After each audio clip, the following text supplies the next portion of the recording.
Atteignez-vous vos objectifs professionnels? Atteignez-vous vos objectifs personnels?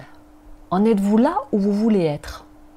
Alors si vous connaissez un petit peu le développement personnel ou le développement d'affaires, vous êtes probablement familiarisé avec le terme d'action massive. Ce terme a été popularisé par le conférencier motivateur Tony Robbins. Et il s'agit en fait de faire beaucoup plus que ce que font en général les gens pour atteindre leurs objectifs. Et notamment lorsque vous vous fixez des objectifs ambitieux. Dans cet épisode, je vais vous expliquer en quoi vous détacher du concept de l'action massive et mettre votre focus pour agir avec agilité et imperfection va vous permettre d'atteindre vos objectifs bien plus sûrement et surtout avec beaucoup moins d'épuisement. Cœur de leader, c'est pour toi, dirigeant, manager ou entrepreneuse qui veut développer ton leadership pour toucher la performance avec ton cœur. Chaque épisode, tu trouveras des analyses, des clés, des interviews qui vont t'aider à amener ton leadership à un niveau supérieur sans perdre ton humanité. Je te remercie de passer ce temps avec moi aujourd'hui. Alors l'approche de l'action massive qui a été popularisée par le conférencier motivateur Tony Robbins est que si vous cherchez à aller au-delà des attentes moyennes normales de réussite dans la vie, eh bien vous ne pouvez pas continuer à faire ce que tout le monde fait. C'est être prêt à continuer là où la plupart des gens s'arrêteraient.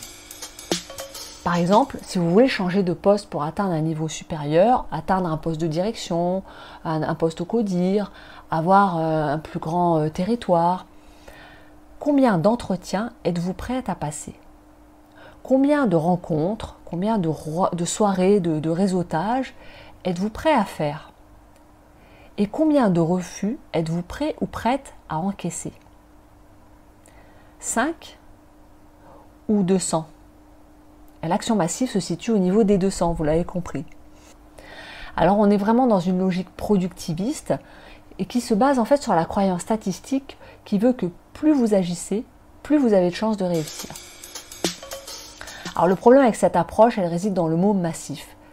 Parce que finalement, pour beaucoup d'entre nous, notre cerveau va se mettre dans une logique du tout ou rien.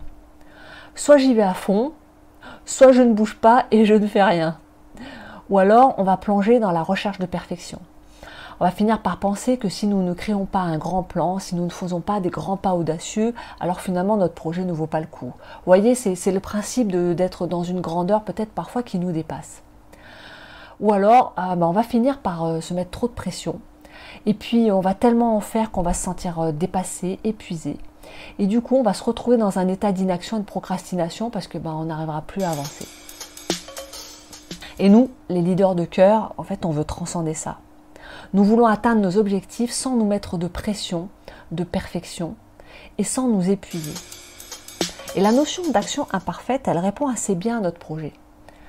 Elle fonctionne mieux pour la plupart des gens parce qu'une action imparfaite, elle offre une approche beaucoup plus durable et réaliste pour atteindre nos objectifs. Alors le principe, en fait, c'est de commencer exactement là où vous êtes, avec les ressources dont vous disposez à ce moment-là. En fait, une action imparfaite, elle consiste à prendre des mesures rapides, petites et souvent qui ont l'air désordonnées, mais d'une manière cohérente dans le temps. Et c'est ce qui va vous donner aussi de l'agilité. À chaque étape, vous pouvez modifier des choses, prendre des conseils, chercher des informations, changer d'outils ou éventuellement sous-traiter certaines actions. Moi, j'ai mis en place cette approche depuis plusieurs années en me connectant à ma vision et à l'objectif global et en acceptant d'être dans une sorte de confusion, mais qui est propice à la création et surtout qui me met dans un état d'éveil qui me permet de comprendre là où je dois aller. C'est une sorte d'inconfort mental qui va créer un petit stress mais qui va me stimuler pour trouver des moyens d'atteindre mon objectif. Je l'ai beaucoup utilisé notamment dans la rédaction de projets pendant mes études de psychologie et je l'ai également utilisé dans ma vie professionnelle, par exemple lorsque j'ai mené des projets où je devais travailler beaucoup en transverse. Il y a beaucoup de choses que vous ne pouvez pas maîtriser et notamment vous ne savez pas vraiment comment vous allez arriver. Alors je vais vous partager 3 clés pour engager des actions agiles et imparfaites. La première, c'est de vous fixer des micro-objectifs. Quand on doit prendre des mesures massives, en fait, ça consiste à prendre des grandes mesures audacieuses. Une action imparfaite, ça va être de la décomposer en la plus petite unité de mesure possible. Vous voyez un petit peu la métaphore, c'est lorsque vous vous trouvez au pied d'une montagne et que vous regardez le sommet, que vous vous dites waouh, je sais pas, vous êtes en bas du Kilimandjaro par exemple, et vous dites waouh, il faut que j'aille au sommet, le chemin peut vous sembler insurmontable. Mais si vous le décomposez en petites étapes, ben voilà, là demain j'aimerais bien être à cet endroit-là, puis là je vais me reposer.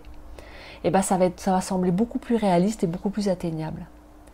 Et si par exemple, je ne sais pas, votre objectif ça peut être de donner une conférence, et ben vous pouvez commencer à écouter une conférence.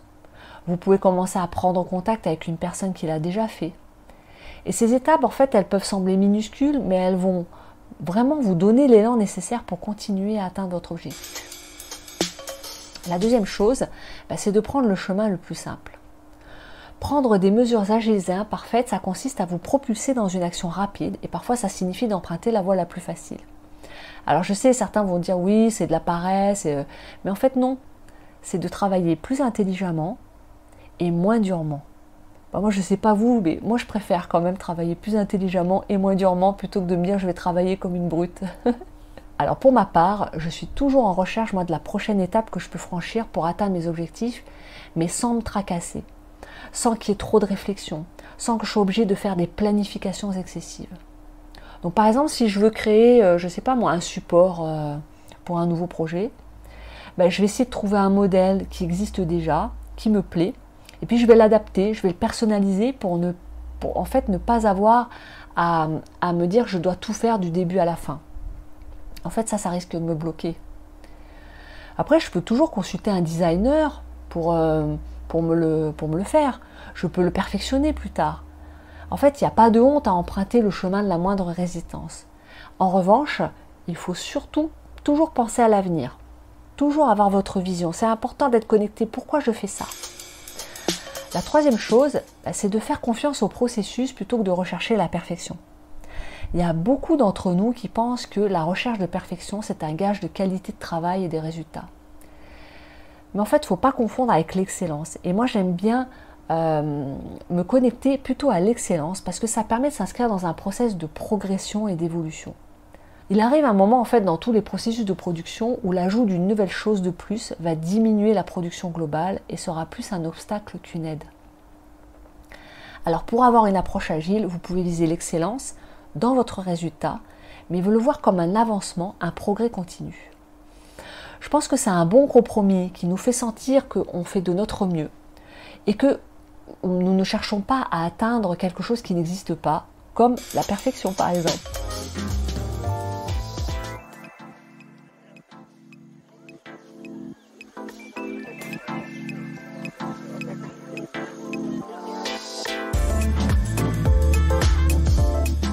Et la quatrième chose, je vous avais dit 3 clés, mais finalement il y en a 4. Soyez prêts à apprendre tout en faisant. En fait, il y a des personnes qui hésitent en fait, à commencer à agir parce qu'elles ont l'impression que le chemin n'est pas bien tracé, c'est pas vraiment clair entre le point A et le point B. La question qu'il ne faut pas se poser, c'est la question du comment je vais faire. Tant que vous vous posez cette question et que vous n'avez pas la réponse, vous n'allez pas avancer. Mais le fait est que l'action engendre la clarté. Plus vous allez agir et plus vous allez voir les choses. Vous pouvez juste avoir une idée approximative des prochaines étapes. Parce qu'en fait, vous ne saurez jamais vraiment à quoi va ressembler tout le processus. Et du coup, vous allez anticiper les obstacles et ça va vous empêcher d'avancer en fait. Alors que si vous commencez à faire les premiers pas, vous allez voir le chemin devant vous va s'éclairer petit à petit. Et là, vous allez réaliser que vous devez corriger telle chose, que vous devez modifier des documents, apprendre des nouvelles compétences, peut-être investir dans un outil, sous-traiter certaines choses. Vous aurez ces informations que si vous avez commencé imparfaitement à poser des actions. Alors si cet épisode vous a plu et que vous voulez en savoir plus, contactez-moi pour prendre rendez-vous, le lien est dans la description, ou contactez-moi par mail à magali@magaliziewele.com et le lien est également dans la description. Alors toi, manager, directeur, directrice, entrepreneuse qui veut développer ton leadership sans perdre ton humanité, on se retrouve la semaine prochaine.